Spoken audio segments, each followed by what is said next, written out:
when we move into these coming months and quarters, it's going to be very interesting. It's important that you protect yourself, that you protect your family. There's a lot of different things you can do, one of which is maybe hold some physical silver or gold. The financial condition of our country is so screwed up right now. You may own some silver. You may own some gold. You may be thinking, was that a smart move or not a smart move? Let's just take a look at one big key thing going on right now that will lend huge support to the price of silver and gold. Let's just look out over, let's say, the next 6 months to 1 year. The U.S. government, our esteemed leaders in Washington, D.C., they just increased the debt limit, increased the debt ceiling. We were supposed to celebrate this, right? Because the mainstream media had us all worked up in a frenzy. It was going to be a catastrophe. It was going to be horrific economic situations if we didn't raise the debt ceiling. And like we've talked about before, the real catastrophe, the real thing that we need to look at and talk about regarding this is the fact that we have so much debt that we even have to raise the debt ceiling. We should have had a gasp of horror instead of this idea that we should be relieved because the debt ceiling was increased. It'd be like you being in serious debt trouble and celebrating because you got a new credit card offer in the mail for another $2,000 to dig yourself into an even deeper hole. But that's not the point of this video. The point of this video is to talk about silver and gold and a major source of support that we're going to see in the coming months, quarters, and probably through the rest of the year, because we are sailing into some rough waters. The U.S. government, our good friend Janet Yellen, right, has drained the U.S. government's coffers of any money. That's why they had to raise the debt ceiling. The U.S. government's broke right now. This is early June when I'm recording this. You can come back and watch this video in 3 or 4 months and say, you know what, Ron from the basement was right about what he said would be happening. Our government needs to raise huge amounts of money. I'm hearing figures like $1.5 trillion alone that they're going to need to raise in the coming few months because they need to get a bunch of money back into the government. Now think about this. How do they do that? They sell bonds, right? They sell treasuries, whatever you want to call them. They sell debt. And when they do that, they're sucking money out of the U.S. economy. But the thing is, nobody really wants to buy the U.S. debt, especially foreigners, and in particular U.S. citizens, although they have been stepping up to the plate. But will it be enough? Probably not. So here's what will happen. To make the debt more attractive, the interest rates will go higher. When there's not buyers, the values of the bonds themselves go down. That makes the return, the interest rates go up.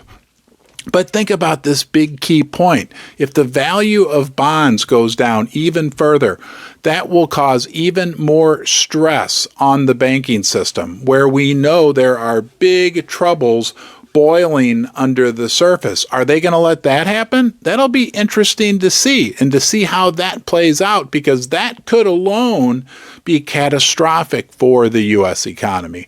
But what could likely happen in that scenario is that our old friend Jerome Powell at the United States Federal Reserve, he steps in and says, hey, Janet, you know what? You're having a hard time selling your bonds. We can't let the prices go down too low because the banks are going to explode. I'll just print a little money. I'll help you out. I'll make some money out of thin air, and I'll buy some of the bonds from you. What's that doing? Well, that's going to push down interest rates, right?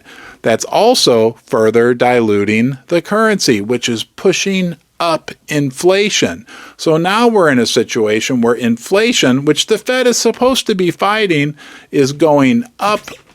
At the same time, interest rates are going down. What does that do for the price of silver and gold? That makes the price of silver and gold go up.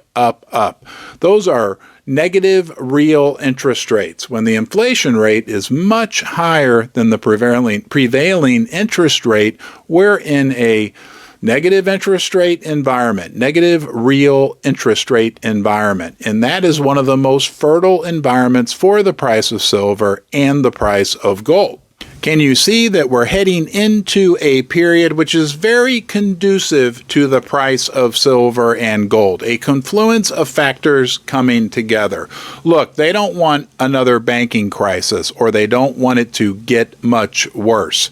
They are beholden to the system. I would be shocked if they let things implode. It might be the best situation long term for the country, but who thinks long term anymore?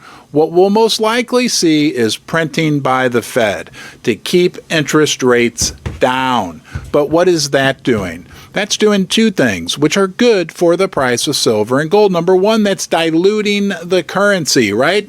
There's still the same amount of gold and silver on the earth, but there'll be much, much more dollars. The other thing it'll do is create even worse inflation, maybe hyperinflation. We'll have to see how that plays out. And all of that within a backdrop, within a context of an economy that's barely sputtering along. We hear all the news. You know what it's like out there to try to survive. Hey, look, when we move into these coming months and quarters, it's going to be very interesting. It's important that you protect yourself, that you protect your family. There's a lot of different things you can do, one of which is maybe hold some physical silver or gold. I'm not giving financial advice, but I'll tell you I hold some physical silver, and it helps me sleep sound at night. Whatever happens, I'll be here for you.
Go watch a live stream, and I'll see you next time.